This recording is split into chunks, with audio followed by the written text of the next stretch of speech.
Here he is. Hey, Hey, how's it going, guys? hey, It's going great.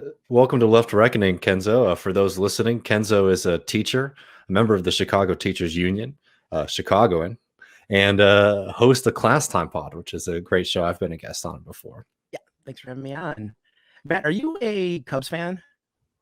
My dad is a big Cubs fan. I buy hats from whatever sporting events I'm see. lucky enough to attend. So 'Cause I was gonna troll you with a White Sox hat, but I'm like, no, I want to get invited back. So I'm neutral with the Bulls. Bulls are cool. But yeah, I wouldn't have been offended by a White Sox hat. Man, well, Kenzo, I mean, there's a lot to get to, and I'm really happy that you're able to take some time to join us tonight, because this is a really important issue. I think if we could just start broad for a second, for someone who might not be keeping up with what's happening in Chicago, can you paint the general picture between the struggle between the city and the teachers union right now?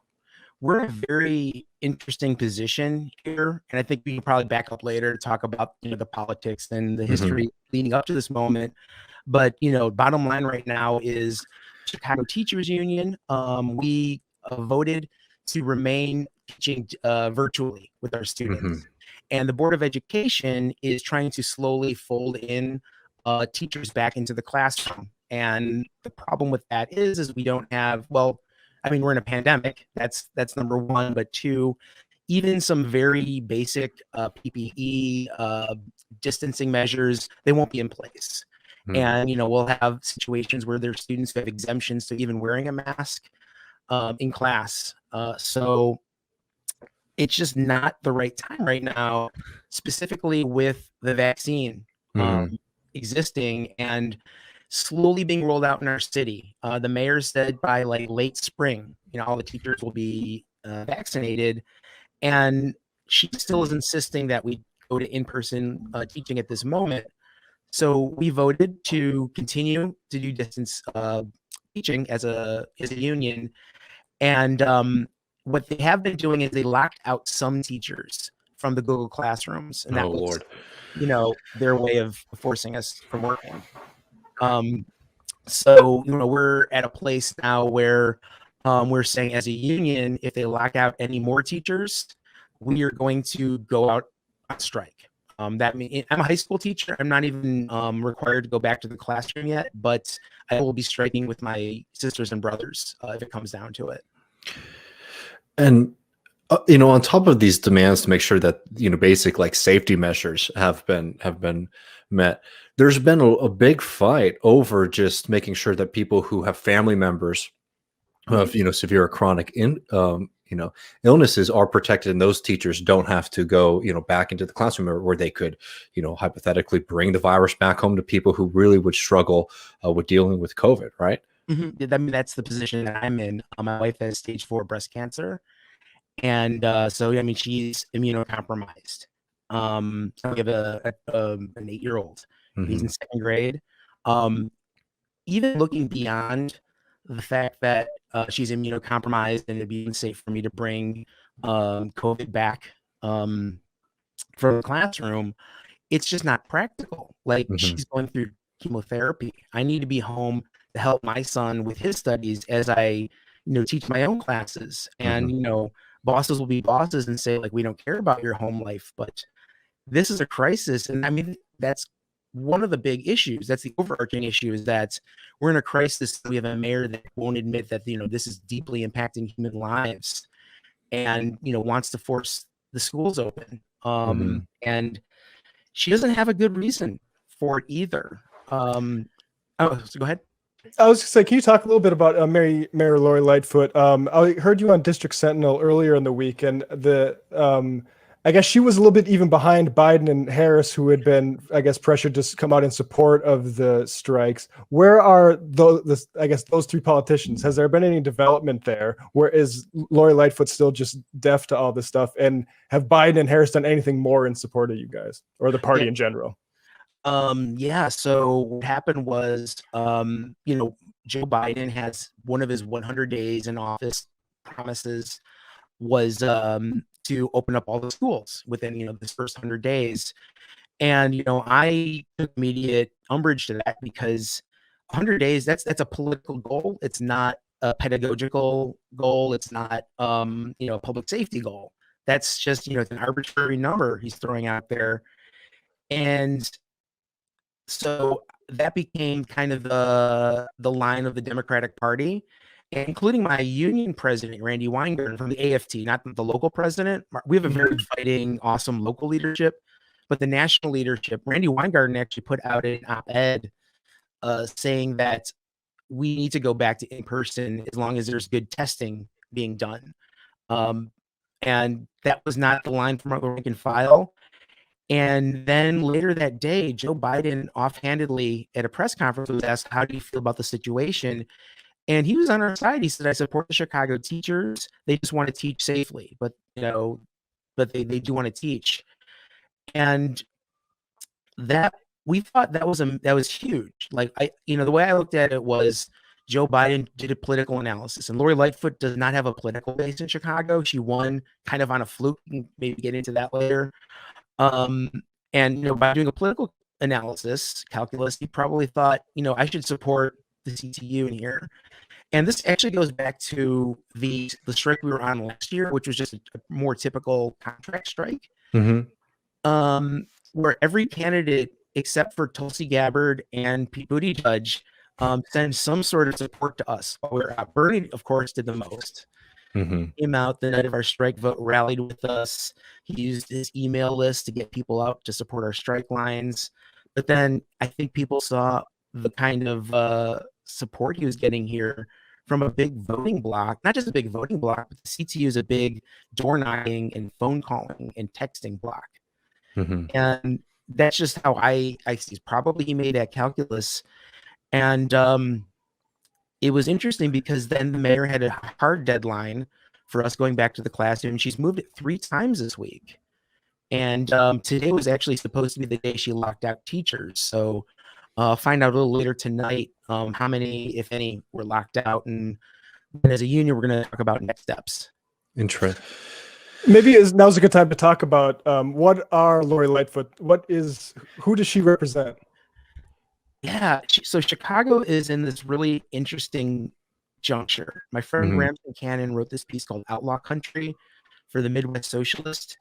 And, what he was basically saying in there is that we're no longer in a place where we have a social safety net or even like security. I don't want to say the security state is good, but like we don't even have one that works. Like look at January 6th. And kind of the bottom line of this piece is that what we have is solidarity. We can't count on institutions. Institutions failed us on COVID. It failed us on COVID multiple times. So we're in this position where we just have to fight whenever we see things. But where we got here in Chicago was we had a mayor. We had Mayor Washington, who came out of the ashes of the old machine. He was his base was truly a coalition of liberals, leftists, Black community leaders, Latino community leaders. It was kind of, I think, what we need to be looking at building again. And he was very smart. He was also a guy with he's a Chicago guy with just really sharp elbows. He's going to get in a room and he's going to cut in the room, and his presence is going to be known. He's known as a guy that would publicly embarrass Jesse Jackson on the stage because he hated Jesse Jackson. A real tough son of a gun, but also very progressive, not a leftist or a socialist, but this huge left and coalition came together and got him elected. Got him a couple of, got him reelected. He worked a lot in Springfield, our state capital, to get legislation passed because there was this big racist block of aldermen who would not let him get him anything passed in city council. And we still have their ghosts and their skeletons haunting us. Some of them are still alive, actually. And then after he died, that became this swing backwards to Mayor Richard Daley's son, who lost against Washington in his second go at it. And people wanted stability, it seemed, at that point. This was like the late 80s. Mm-hmm. Chicago, crime was pretty high, but there was a lot of progress, I think, being done that had Harold Washington lived longer, or if they built a stronger coalition to outlive him, we could have built something bigger than the rebuild machine.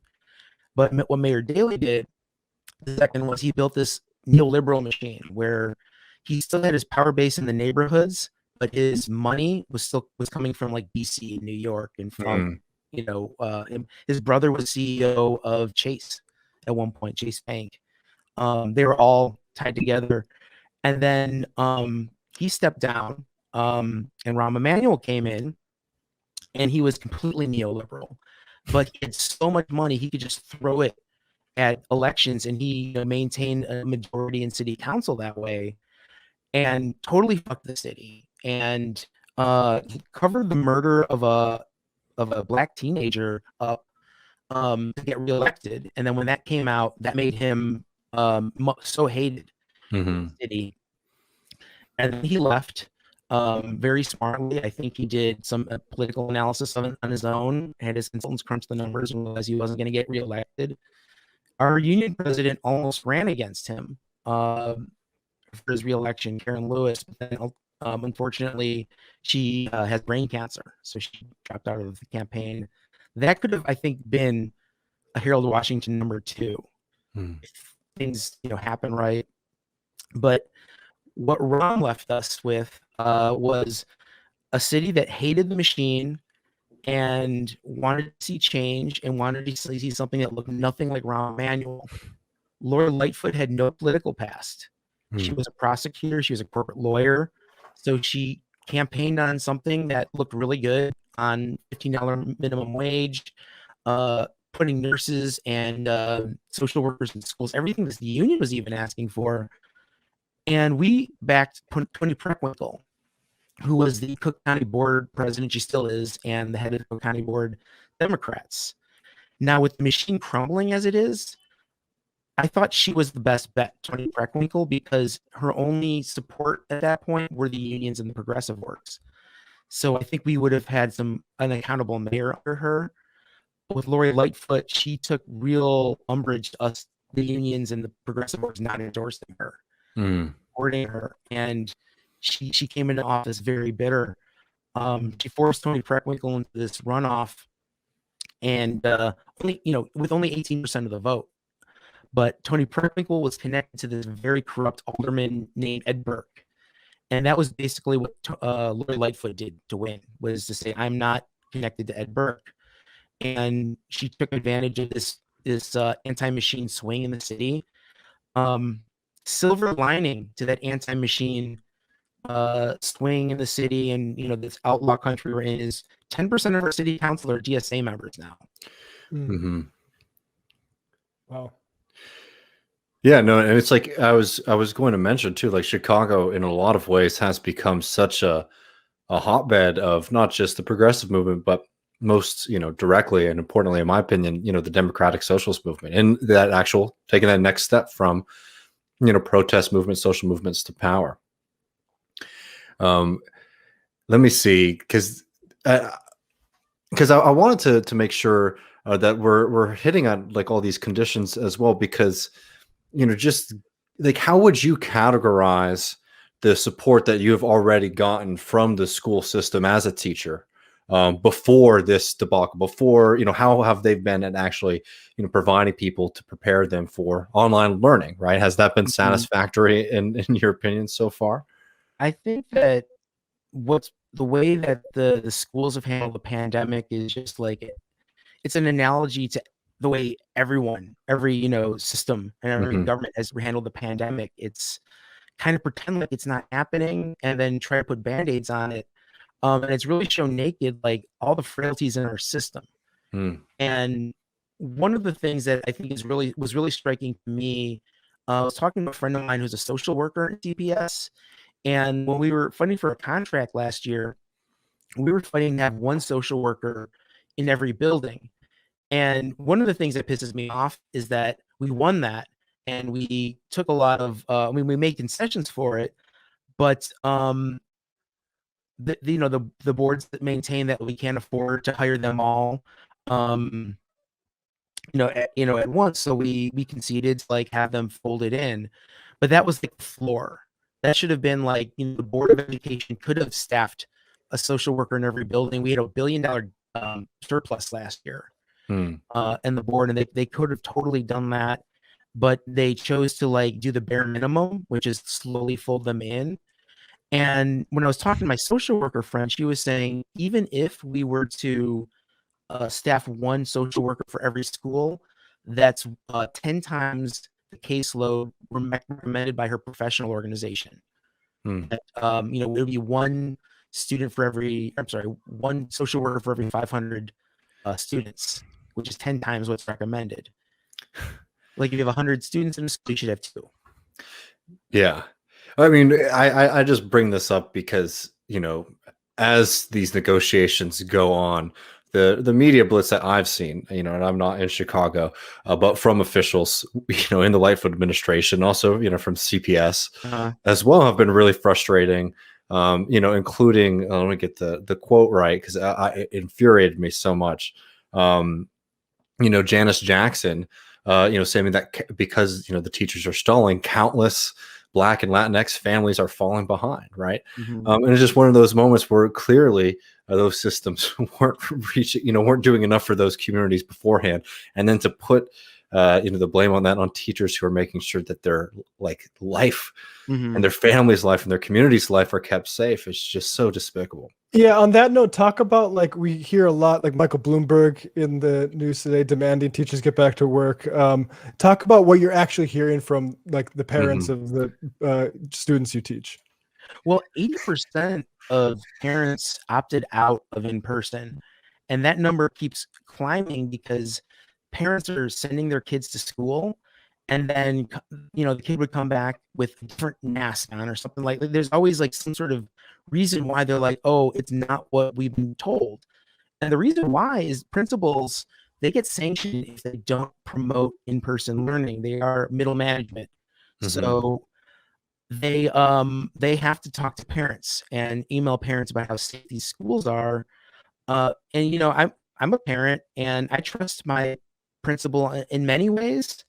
As a CPS teacher, I don't trust principals, to be quite honest. They're just fucking bosses. But I